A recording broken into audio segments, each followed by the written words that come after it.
देवाचं भजन करण्याकरता औट हात का मानव देह अल्लाने तुझ दिया खाया पिया सुख से सोया ना जमाना खोया। देवानं कशा करता जन्म दिला आम्हाला? देवी दिला देह, देवी दिला देह, भजन गोमटा, देवी दिला देह, भजन गोमटा, देवी दिला देह, जय हो जय हो। देवी दिला देह, भजन गोमटा, देवी दिला देह, भजन गोमटा, देवी दिला देह, देवी दिला देह, भजन गोमटा, देवी दिला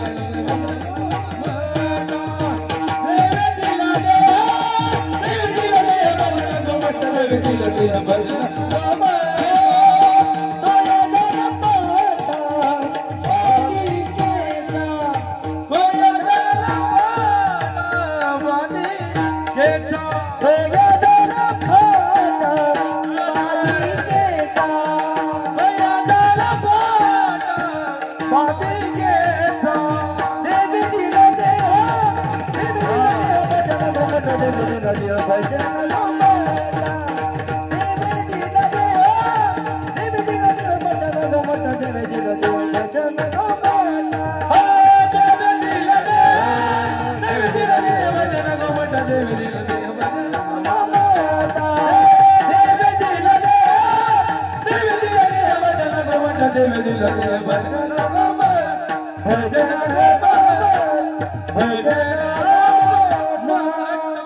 देवानं आम्हाला जन्म दिलाय देवाचं भजन करण्याकरता। मृत्यू लोकामध्ये आम्ही जन्माला आलो का आमचं मुख्य प्रयोजन काय आहे? देवाचं भजन करायचं। आणि नंतरचं प्रयोजन काय आहे? अवंतार। हा, मुख्य प्रयोजन आमचं देवाचं भजन करायचं आणि नंतर भोजन करायचं, असंच ना? भगवंताने आम्हाला जन्म दिलाय तो देवाचं भजन करण्याकरता। अगोदर परमार्थ करायचा आणि उरलेल्या आयुष्यामध्ये संसार करायचा, हे मुख्य अवंतर प्रयोजन आहे। माणसं तसं करतात का? माणसं अगोदर चांगला कसून संसार करतात।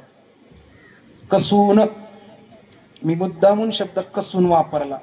बरं, काही माणसं असे शेजारचे पाजारचे त्याला गोचिडा सारखे ओढतात। त्या गायीच्या काशीला जसं ते गोचिड चिकटलेलं असतं ना, ओढण्याचा प्रयत्न करतात, काहींची मुंडी कटून जाते पण संसार सुटत नाही हो। बरं, संसार चांगल्या चांगल्याला उमजला नाही ना। ब्राह्मणाचे पोर 12 वर्ष लपलं ते, या संसाराला नको म्हटलं ते, म्हटलं हो काय सांगू गर्भीच्या यातना, मज भोगिता नारायणा। नको म्हटले देवा, संसार चांगला नाही हो। संसार दुःख मूळ चहूकडे इंगळ। 12:30 वाजले त्याच्यामुळे जरा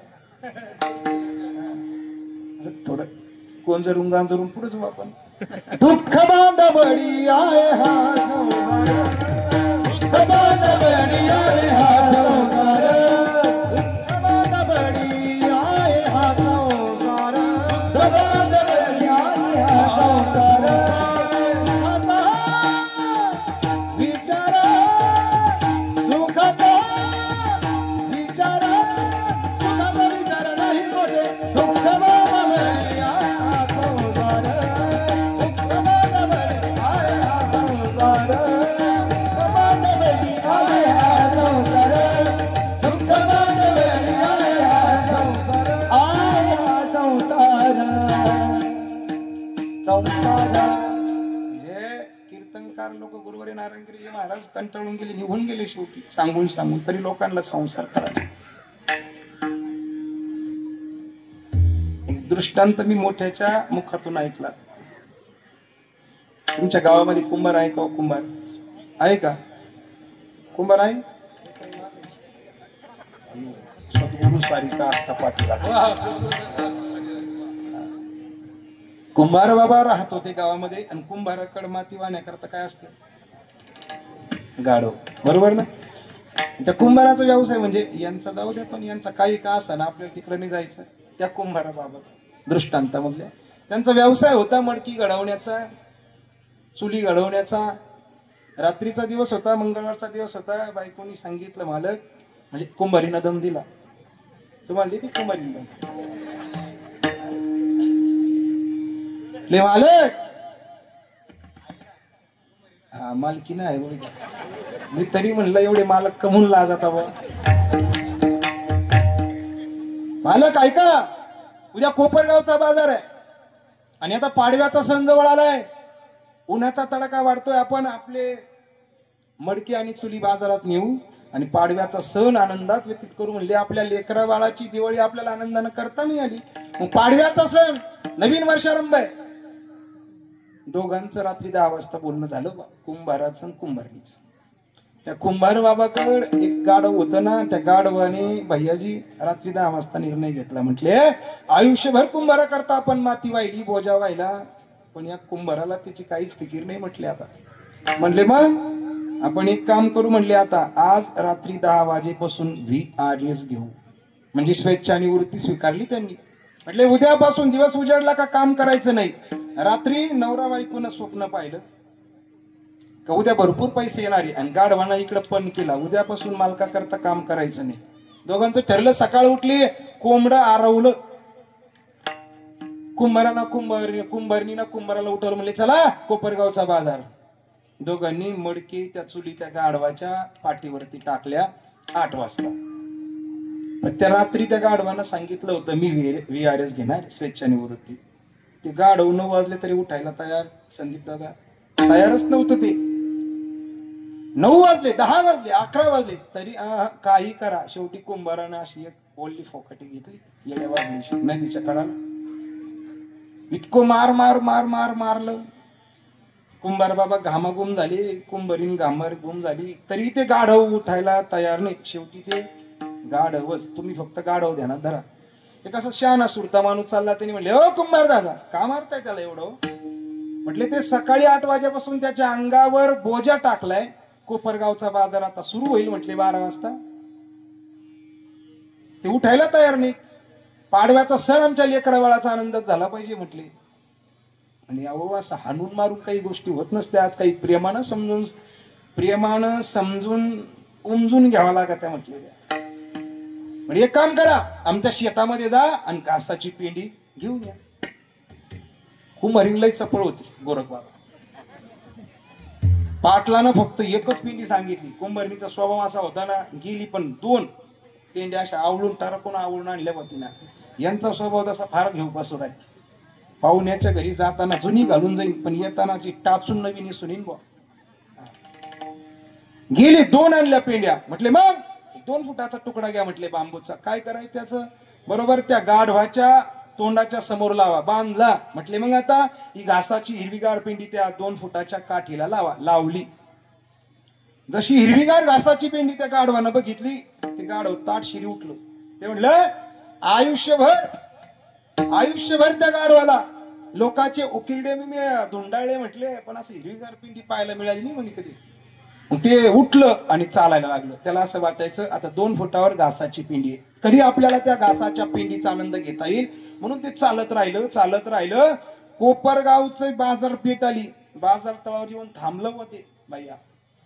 पण त्याच्या तोंडात काय की 2 फुटावरची घासाची पेंडी गेलीच नाही.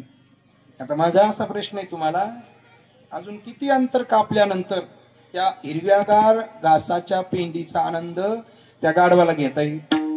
तुम्हाला विचारतोय मी, घेता येईल का? मी त्या गाढवाबद्दल नाही बोलत, या गाढवाबद्दल बोलतोय मी.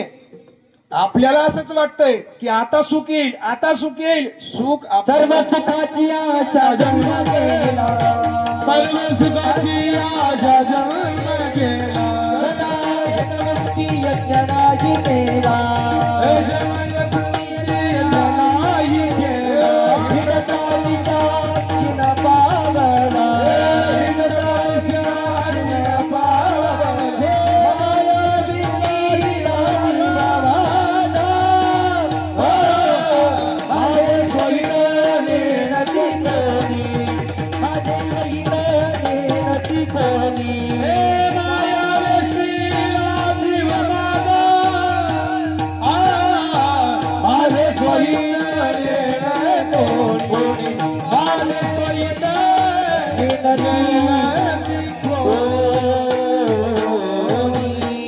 सर्व सुखाची आशा जन्म केला गेला. सुख मिळालं का आपल्याला संसारामध्ये? सुख मिळणारच नाहीये. सुख जर मिळायचं असेल तर तो देव आपलासा आम्हाला करावा लागेल. का? त्याच्याशिवाय जगामध्ये सुख आणि समाधान आम्हाला मिळणार नाही. हे तुकोबराय सांगतात. आपुला तो एक देव करून घ्यावा,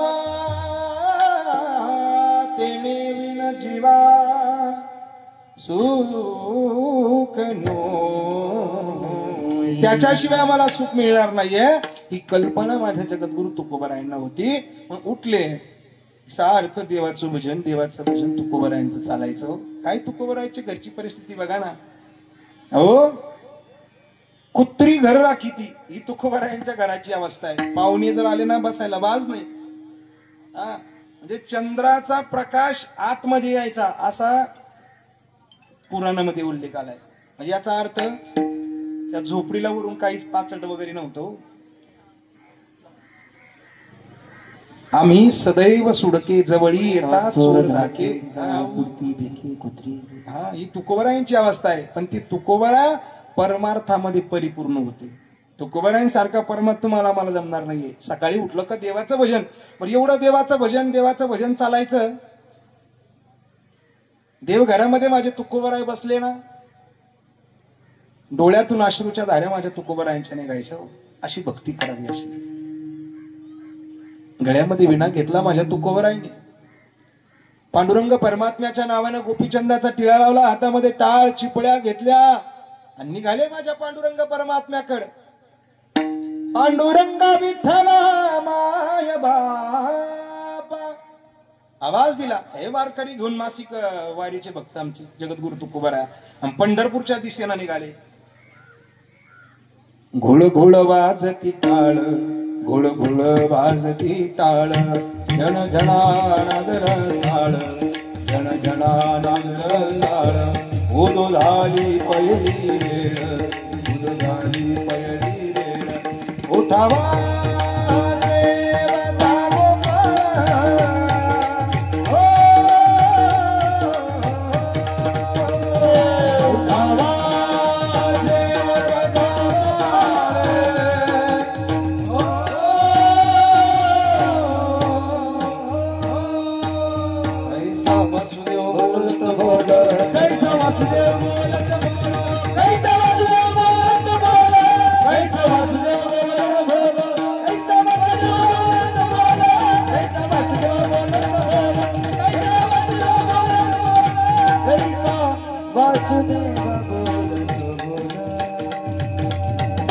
पंकट स्वामींच्या चाली जुने. उठावाचे गोपाळ,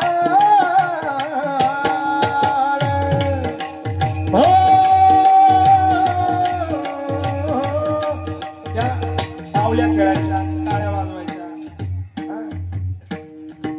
आता तुम्हाला माहिती, पण नवीन पकवाद्याला ही चाल कळणार नाही. जुन्या त्या पंकट स्वामीने बांधलेल्या चाली, त्या चालीमध्ये वेगळा आनंद आहे. त्या चालीमध्ये वेगळा आनंद आहे. आणि हे जगद्गुरु तुकोबराय देवाचं भजन लोकांना जाग करत निघाले. चंद्रभागेच्या तीरावर माझे जगद्गुरु तुकोबराय आले. चंद्रभागेचं पवित्र स्नान तुकोबरायांनी केलं. केल्यानंतर नामदेव महाराजांची पायरी चढले, दर्शन केलं. पांडुरंग परमात्म्याच्या गाभाऱ्यामध्ये येऊन जगद्गुरु तुकोबराय थांबले. डोळे लावून नतमस्तक माझ्या पांडुरंग परमात्म्याला झाले. आणि पंढरीच्या पांडुरंग परमात्म्यानं जगद्गुरु तुकोबरायांना बघितलं, विटेवून उडी मारली आणि माझ्या तुकोबरायांना आलिंगन दिलं. आणि त्यावेळेस तुकोबाच्या मुखातून शब्द बाहेर पडला, अभंगाचं पहिलं चरण. यादसाठी केला होता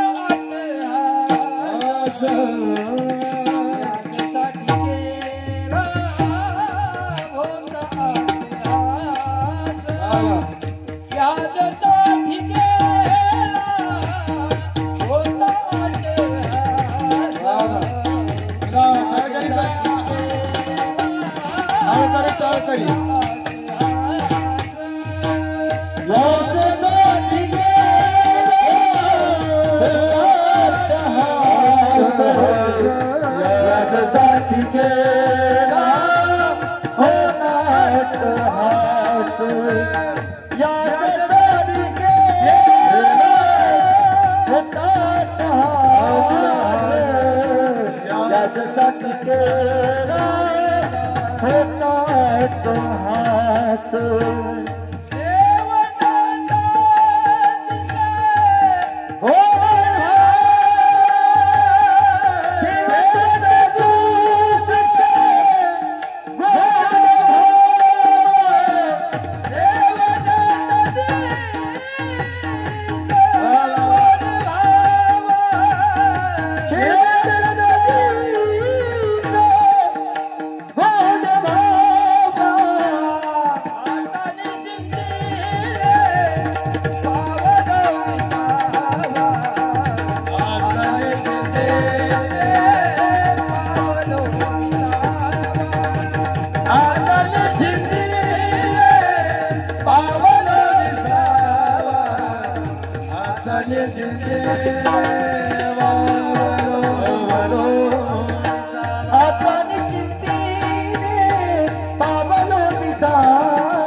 जगद्गुरु तुकोबराच्या मुखातून पहिला शब्द बाहेर पडला, देवा याचसाठी केला होता अट्टहास शेवटचा दिस गोड व्हावा. देवा याच्या करता मी परमार्थात आलो रे.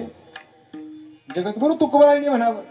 म्हणून खऱ्या अर्थाने जसा तुकोबरायांनी आध्यात्मिक क्षेत्रामध्ये देव आपलासा केला ना, त्या दिवशी पंढरपुरामध्ये जसा तुकोबरायांना आनंद झाला ना, तसा आम्हाला सुद्धा आनंद जर प्राप्त करून घ्यायचा असेल तर तो देव आम्हाला मिळवावा लागणार आहे.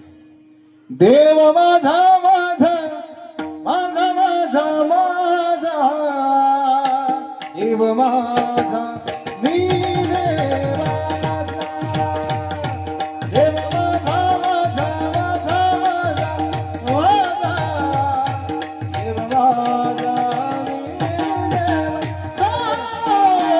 देव माझा माझा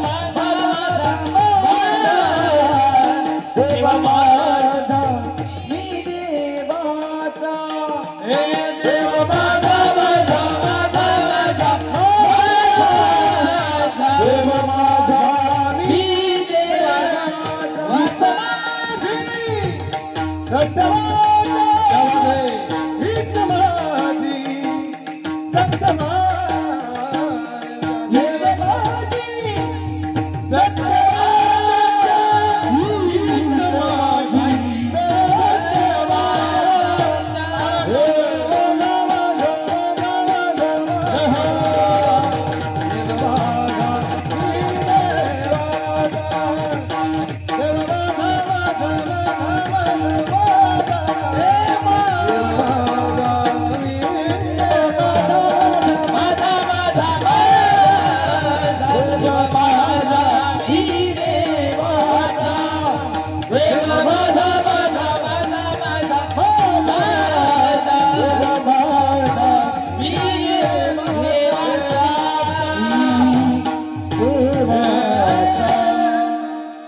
अवस्था कधी प्राप्त होते माहिती का? ज्यावेळेस देव प्राप्त झाला का तुकोबरायांनी म्हणावं देव माझा आहे माझा. अगोदर भक्ती करताना प्रत्येक वारकऱ्याला वाटतं मी देवाचा आहे, मी देवाचा.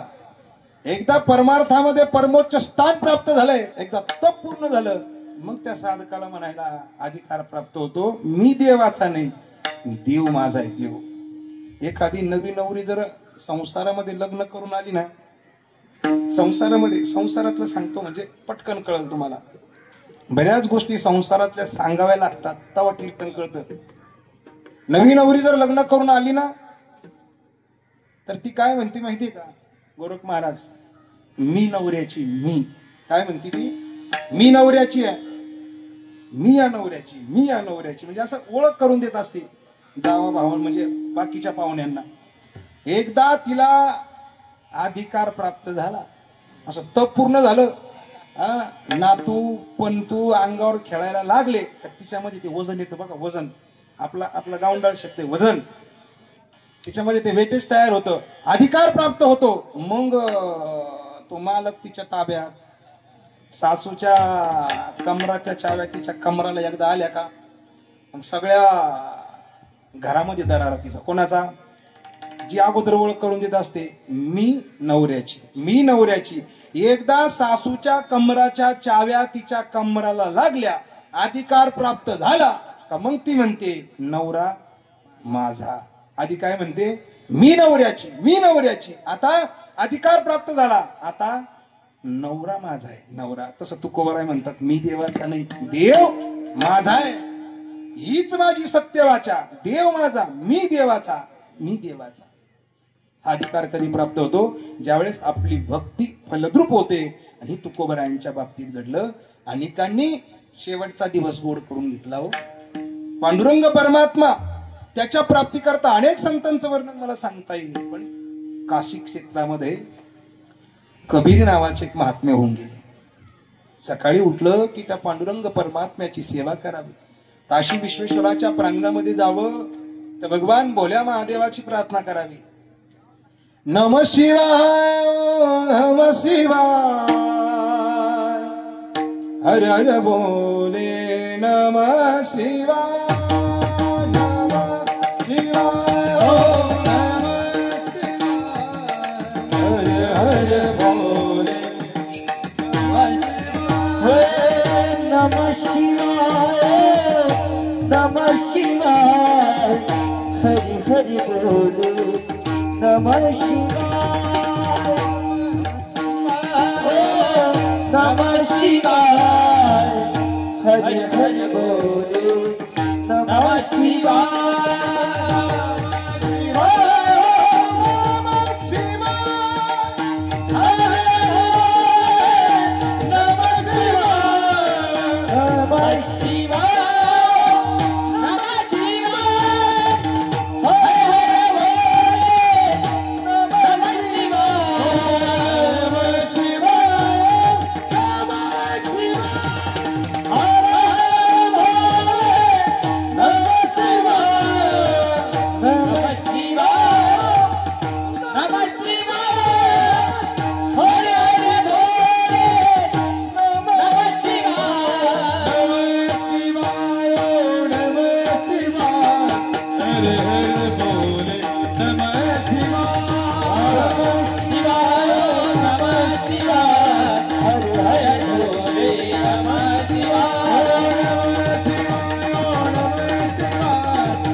अश्रूच्या धारा कबीरदास महाराजांच्या.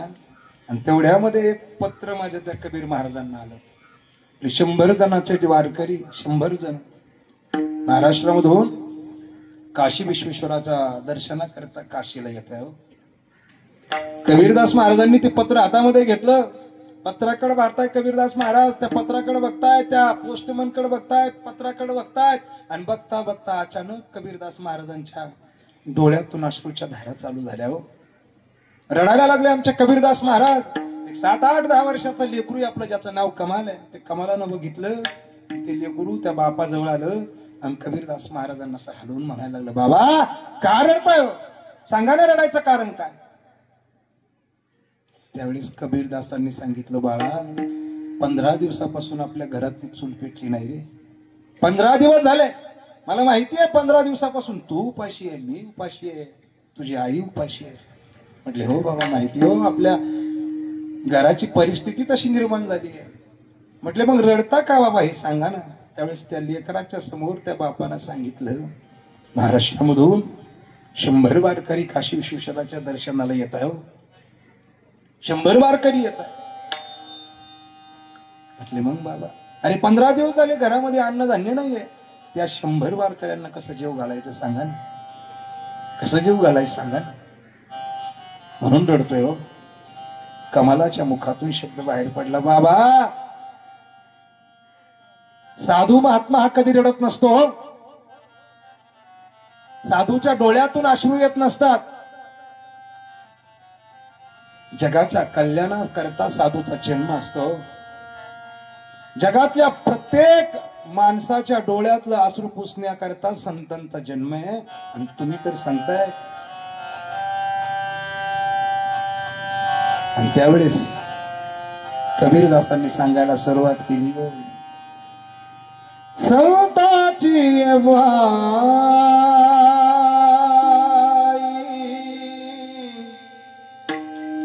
खर्चावे शरीर. कमाला, संतांच्या पायावर आपलं शरीर खर्च करावं रे. संताची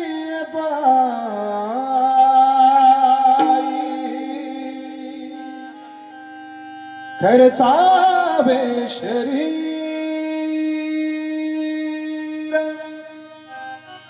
सांगतो कबीर कबीर कमाल.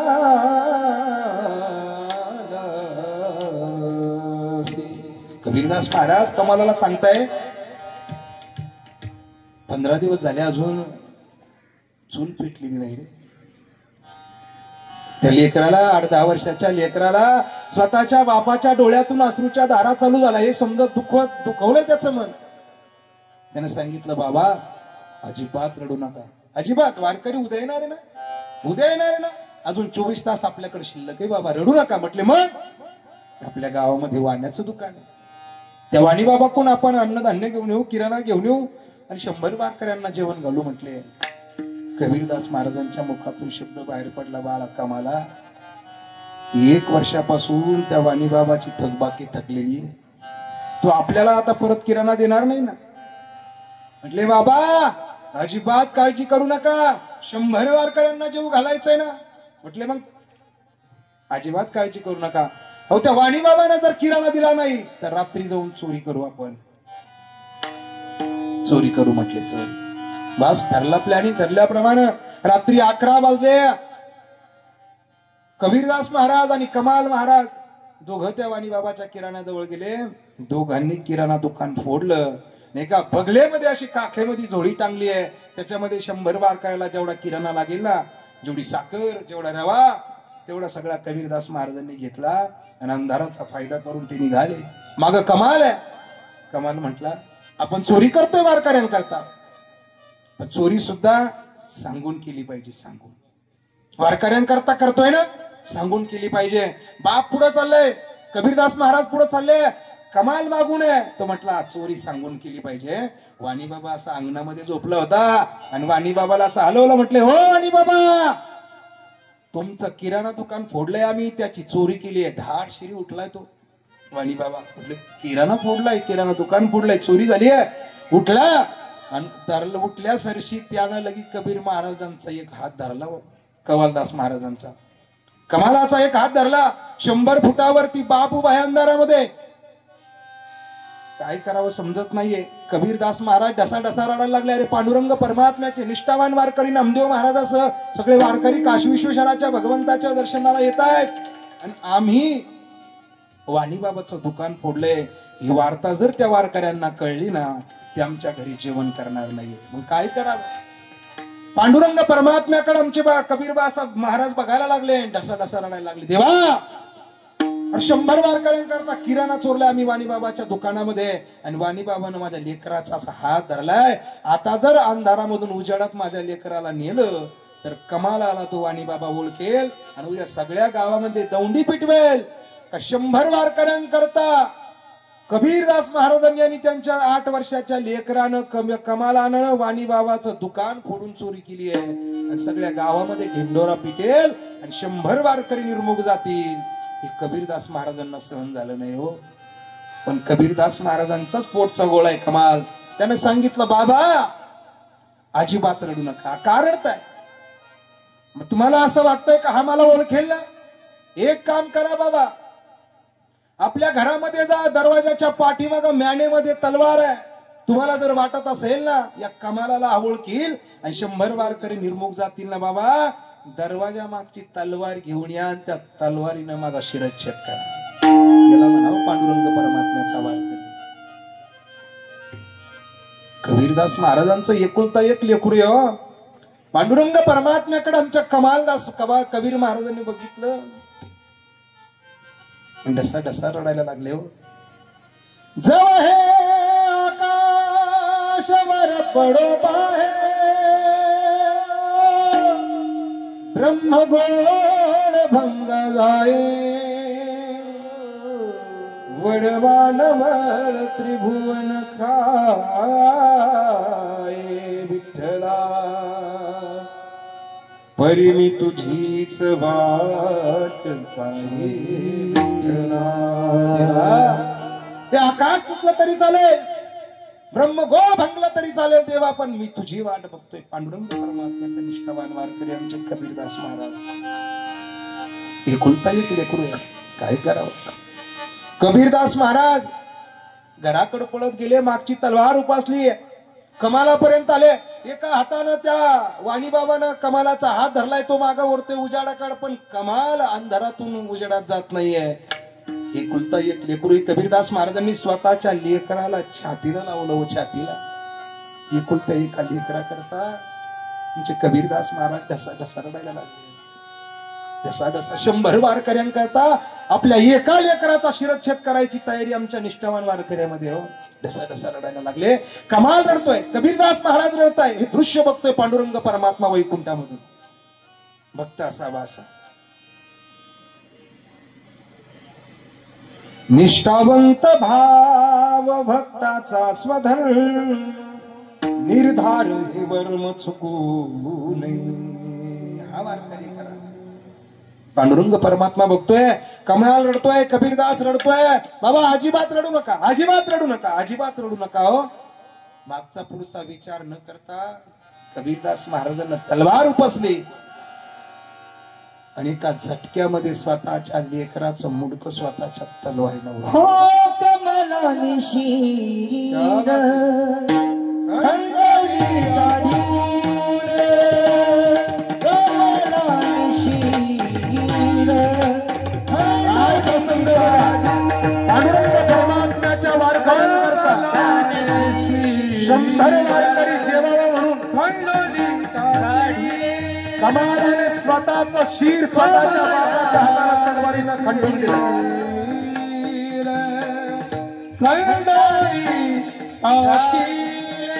काय प्रसंग आहे बघा.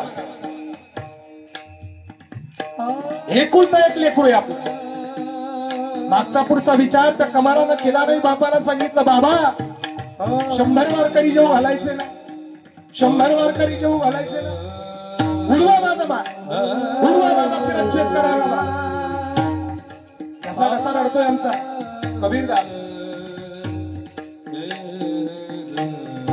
तू भंगली करणी माता फाटले आकाश. दुभंगली धरणी माता, आकाश फाटले. कमाल रडतोय, कबीरदास रडताय. एकमेकाच्या गळ्याला आलिंगन दिलंय कमालानं कबीराला.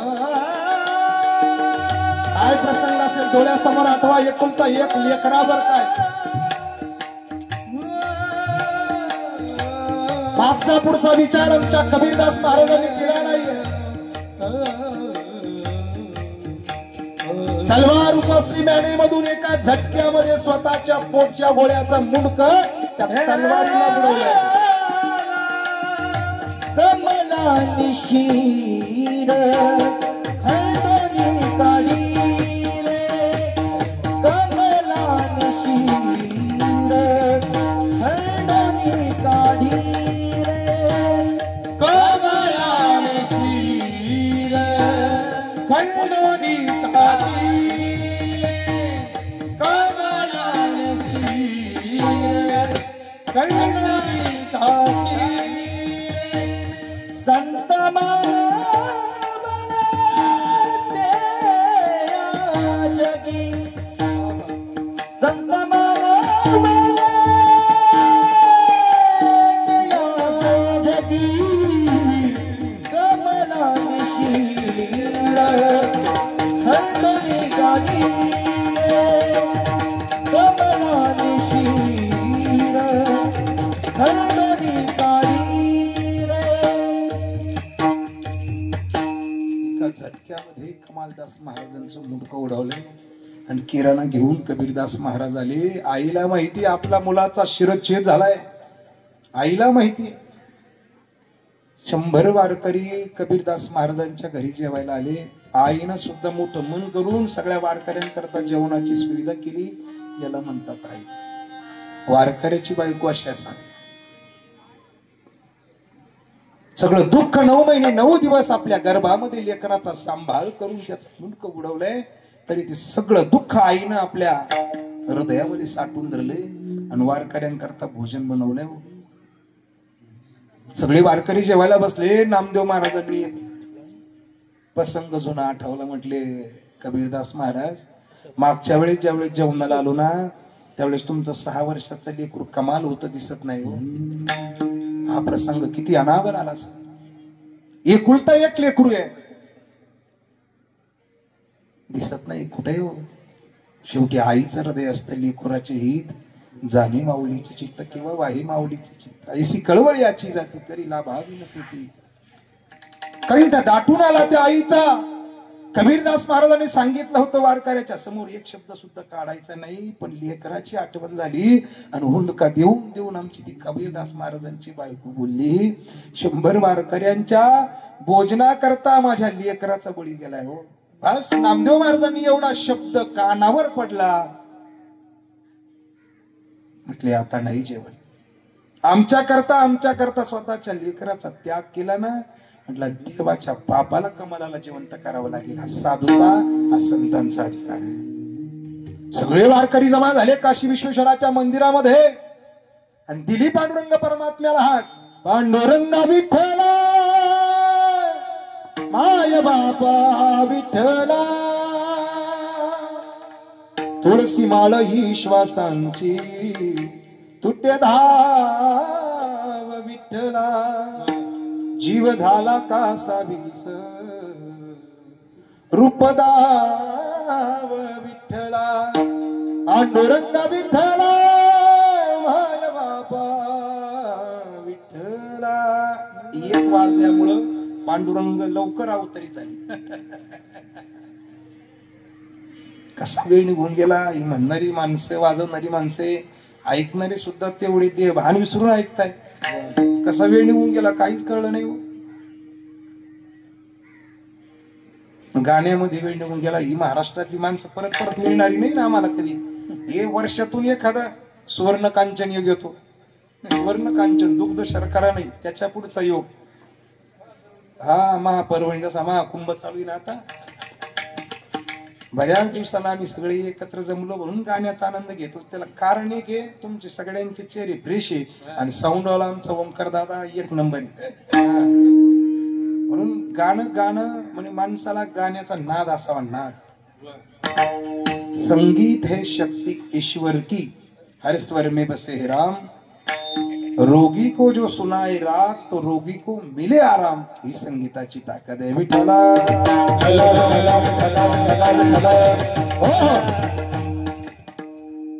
आणि मग आवाज दिला. पांडुरंग परमात्मा अवतरित झाले आणि कमालाचं शीर जसं होतं तसं त्या कमालाला अर्पण केलं. आणि त्यावेळेस पांडुरंग परमात्मा या वारकऱ्यांच्या लाईनीला बसले आणि कबीरदास महाराजांच्या समोर पांडुरंग परमात्म्यानं एक विनंती केली.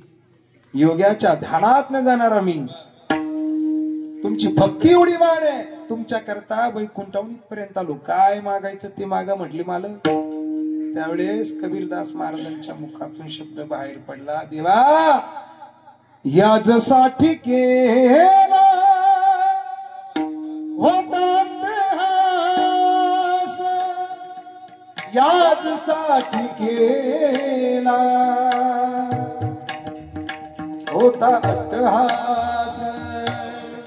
शेवटचा दिस गोडवा,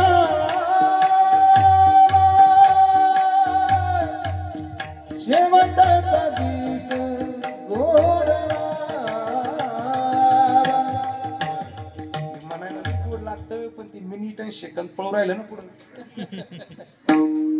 त्यावेळेस कबीरदास महाराजांना म्हणले काय मागायचं ते मागा. त्यावेळेस शब्द बाहेर पडला देवा याच साठी केला होता टास शेवटचा दिवस गोड व्हावा बिडोबा रखुमाई विठोबा रखुमाई विठोबा रखुमाई विठोबा रखुमाई विठोबा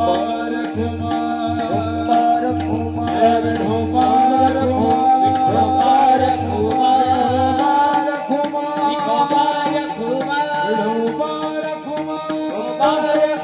विठोबा रखुमाई